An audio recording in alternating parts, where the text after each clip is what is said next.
Ever wondered what happens when an unstoppable force meets a truly immovable object? Well, today, we're diving into one of the most requested and debated matchups in modern fiction, Saitama, the One Punch Man, versus Omni-Man, the Viltrumite conqueror.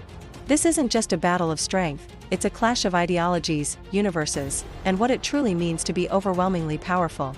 Let's start with our hero for fun, Saitama. His origin is famously mundane. He was just a regular guy who trained so hard he broke his limiter, a concept in his universe that caps a being's potential. The result? Saitama achieved immeasurable, quite possibly infinite, strength, speed, and durability. He can leap from the moon back to Earth in seconds, survive the vacuum of space, and, of course, defeat any enemy with a single, casual punch.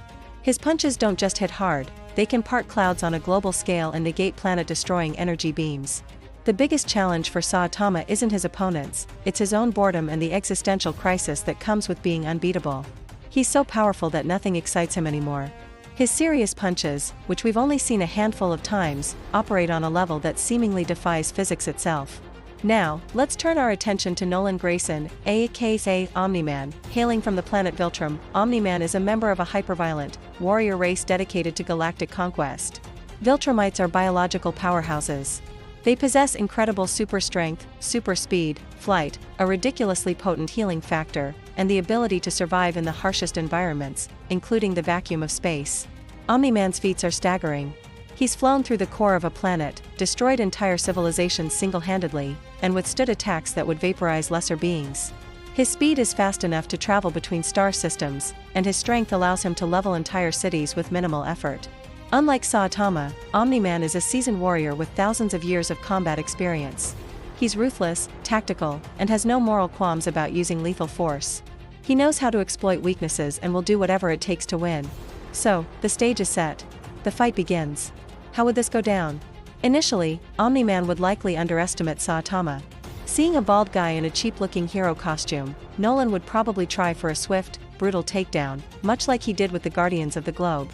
He'd rush in, expecting to fly straight through Saitama and end the fight before it even started. And this is where the first shock would happen. Omni-Man's punch, a blow that could shatter mountains, would land on Saitama, and do absolutely nothing. Saitama wouldn't even flinch. He might just stand there with his classic, blank expression, maybe asking, "Are you done yet?" This is the moment the fight truly changes. Omni-Man would be stunned. Nothing in his millennia of conquest has ever stood up to his full force like that. He'd realize this isn't some low-level hero, this is something else entirely. His strategy would shift. He'd start using his speed, flying around Saitama, trying to find an opening, hitting him from every conceivable angle with a barrage of thunderous blows. The surrounding landscape would be obliterated. Craters would form, mountains would crumble, the very ground would shake. But for Saitama, this would just be annoying. He'd probably be more concerned about missing a sale at the supermarket. Omni-Man might try to take the fight to space, perhaps attempting to fly Saitama into the sun. But we've seen Saitama is perfectly fine in a vacuum. He held his breath and jumped back from the moon. Flying him into the sun would be a long trip, and a long trip with Saitama is a very dangerous prospect. At some point during this relentless assault, Saitama would get bored, or maybe Omni-Man would accidentally destroy something Saitama cares about, like his apartment. And that's when Saitama would decide to fight back. It would likely start with a normal punch.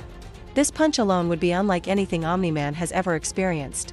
The force wouldn't just be physical, it would be a shockwave of pure, incomprehensible power. It would send Omni-Man flying, likely through several continents or even into orbit. Now, being a Viltrumite, Nolan is incredibly durable and has a healing factor. He would survive this. He'd be battered, broken, and utterly confused, but he'd heal and come back, perhaps even more enraged. This is where the core of the debate lies. Can Omni-Man's durability and healing factor withstand Saitama's power? Viltrumites can be damaged. They can be beaten to a pulp by other Viltrumites or beings of similar strength, like Thrag or Battle Beast. They have limits. The problem is, Saitama's entire character is based on the premise that he has no limits. Omni-Man would return, pushing himself to his absolute maximum. He'd put every ounce of his millennia of experience and rage into one final, desperate assault. He'd try to blitz Saitama, maybe attempt to tear him apart limb from limb. And Saitama, perhaps finally feeling a tiny flicker of something, or more likely just wanting to end it so he can go home, would decide to get serious. He would unleash a serious punch. We saw what a serious punch did to Boros, a being who claimed he could destroy a planet. The attack completely overwhelmed Boros's planet-destroying energy beam and obliterated him, while the shockwave from the punch parted the clouds across the entire globe. Against Omni-Man, the effect would be absolute. There would be no struggle, no prolonged battle. The serious punch is a narrative-ending move.